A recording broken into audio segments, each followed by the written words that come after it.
I always say if I ever do like a TED talk or something, it's going to be how to become an overnight success in just 15 years. That's wild. I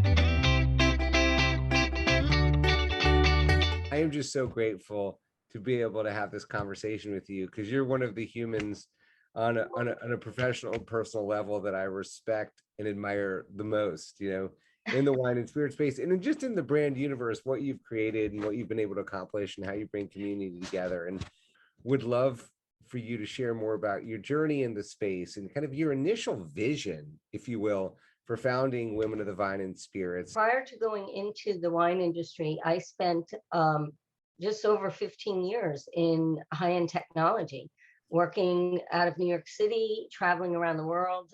It was for technology for television and film studios.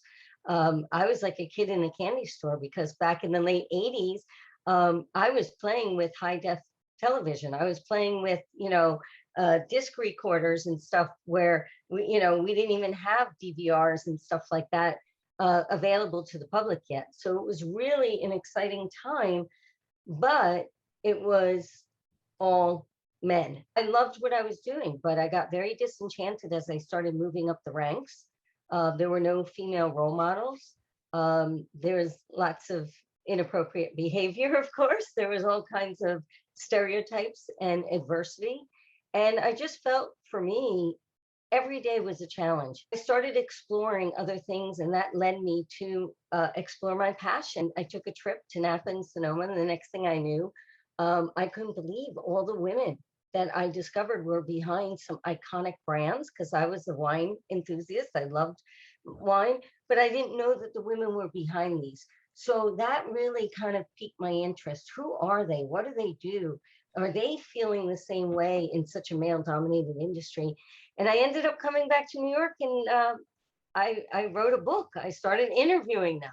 Women of the Vine, that's where the name comes from. And Josh, this October, that will be 15 years. Wow. When Wine Spectator named it a critical read in 2007, that is the year that I founded my business, Force Brands, which seems like a whole world ago. That's so wild. 15 years. The world wasn't ready for my message in 2006. I really was talking about championing these women as pioneers and trailblazers, wanting to give them a legacy in this industry. I ended up going into the wine business myself because the world wasn't ready for me to start talking about diversity, equity, and inclusion, right? I mean, think about 2006, 2007. I don't think the terms were even really being widespread and used. I'd love to hear more about that. So you write this book, you're so passionate about this, you realize that there's like this connective tissue and all these powerful women in the wine industry. You win this wonderful award from Wine Spectator, and then you say, I'm actually going to create my own wine label. And so that was the crazy part. what was it called? What were the varietals? Where did you do it? I'd love to hear about it. This was the crazy part, because I remember when I got the deal with the publisher, they gave me 4 months to complete the book. And I decided at that time I had to leave my job because I wouldn't have been able to do it. So talk about a leap of faith. But I'll never forget when I went in to give my resignation, tell my boss what I was doing, he said, "You'll never make it. You'll be back." So when my book got published, I sent him a copy. Just wait and see what I get. But I mean, it was just, talk about the self-doubt. It was the stories of the women that made me persevere and not give up and not have doubt, because that's what we're doing here, right, Josh, is that we're sharing our stories. And when we share with each other our trials and tribulations, our successes and our failures, that's what inspires and empowers others. So I wanted to raise awareness of women in the wine industry. And the only way I saw fit back then was to create Women in the Vine Cellars, which was the first artisan collaborative label of 7 artisan women winemakers in Napa, Sonoma, and Paso Robles. And so they all had their own signature style of wine. Heidi Barrett, who is extremely well known, the first and only person to get 5 100 points for from Robert Parker and some of her wines, and Screaming Eagle. So she made her Syrah. We had Carol Shelton making her Zinfandel. We had Signa Zahler making her Paso Cab. We had Dorothy Schuler making Tempranillo out of Paso Robles. It just was an amazing collaboration. But again, 2006, 2007, recession, also the three-tier system. We didn't have e-commerce back then. We didn't have DTC. And I think back, oh my gosh, I could, if I was just too early to market once again, you know? And so had a good 7-year run, got distributed in 12 states, learned the business inside and out. But the most important thing, Josh, is that I met the most incredible people in the industry like you have. And that's what now gave me the opportunity to transition into what I'm doing today. What ultimately made you decide to pivot from this and refocus your efforts back on championing women in the wine industry and creating this global symposium in 2015? Yeah. What was that light bulb, the spark? After I closed down the wine business, I was free to really dig my heels into equality, equity, intersectionality, all of these things that, you know, out there selling, I wasn't able to fully express myself. And the light bulb for the symposium, I have to say, came from a conversation with a male ally.